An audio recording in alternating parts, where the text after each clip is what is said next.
സദൃശവാക്യം 1. Israel രാജാവായ ദാവീദിന്റെ മകനായ ശലോമോന്റെ സദൃശവാക്യങ്ങൾ. ജ്ഞാനവും പ്രബോധവും പ്രാപിപ്പാനും വിവേകവചനങ്ങൾ ഗ്രഹിപ്പാനും പരിജ്ഞാനം, നീതി, ന്യായം, നേർവഴി എന്നിവയ്ക്കായി പ്രബോധനം ലഭിപ്പാനും അല്പബുദ്ധികൾക്ക് സൂക്ഷ്മബുദ്ധിയും ബാലന് പരിജ്ഞാനവും വ്യക്തിപരവും നൽകുവാനും ജ്ഞാനികളുടെ വിദ്യാവൃദ്ധി പ്രാപിപ്പാനും ബുദ്ധിമാൻ സദുപദേശം സമ്പാദിപ്പാനും സദൃശവാക്യങ്ങളും അലങ്കാരവചനങ്ങളും ജ്ഞാനികളുടെ മൊഴികളും കടങ്കഥകളും മനസ്സിലാക്കുവാനും അവ ഉതകുന്നു. യഹോവഭക്തി ജ്ഞാനത്തിന്റെ ആരംഭമാകുന്നു. ഭോഷന്മാരെയോ ജ്ഞാനം പ്രബോധനവും നിരസിക്കുന്നു. മകനെ, അപ്പന്റെ പ്രബോധനം കേൾക്കുക, അമ്മയുടെ ഉപദേശം ഉപേക്ഷിക്കുകയും അരുത്. അവ നിന്റെ ശിരസിന് അലങ്കാരമാലയും നിന്റെ കഴുത്തിന് സരളാകുളയുമായിരിക്കും.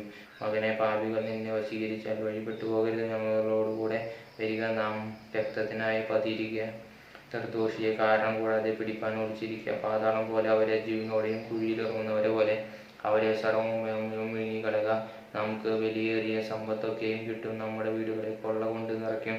നിനക്ക് ഞങ്ങളോട് കൂടെ സന്തോഷം കിട്ടും. നമുക്ക് എല്ലാവർക്കും സഞ്ചി ഒന്നായിരിക്കും. എന്നിങ്ങനെ അവർ പറഞ്ഞാൽ, മകനെ, നീ അവരുടെ വാക്ക് പോകരുത്. നിന്റെ കാൽ അവരുടെ വാതിൽ വയ്ക്കുകയും അരുത്. അവരുടെ കാൽ ദോഷം ചെയ്യുവാൻ ഓടുന്നു, രക്തം ചൊരിയിപ്പാൻ അവർ ബന്ധപ്പെടുന്നു. പക്ഷി കാണുകയെ വില വിരിക്കുന്നത് വ്യർത്ഥമല്ലോ. അവൻ സ്വന്തം രക്തത്തിനായി പതിയിരിക്കുന്നു, സ്വന്തം പ്രാണഹാനിക്കായി ഒളിച്ചിരിക്കുന്നു.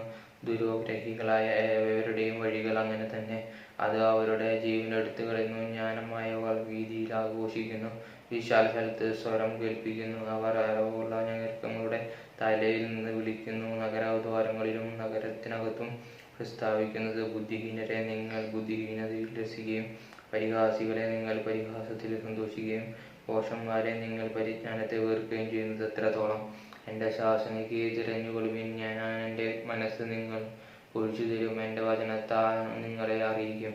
ഞാൻ വിളിച്ചിട്ട് നിങ്ങൾ ശ്രദ്ധിക്കാതെയും ഞാൻ കൈനീട്ടിയിട്ട് ആരും കൂട്ടാക്കാതെയും നിങ്ങൾ എൻ്റെ ആലോചനയ്ക്കൊക്കെയും തെറ്റിച്ചു കളയും. എൻ്റെ ശാസനയെ ഒട്ടും അനുസരിക്കാതൊക്കെയും ചെയ്തുകൊണ്ട് ഞാനും നിങ്ങളുടെ അന്നത്തെ ദിവസത്തിൽ ചിരിക്കും.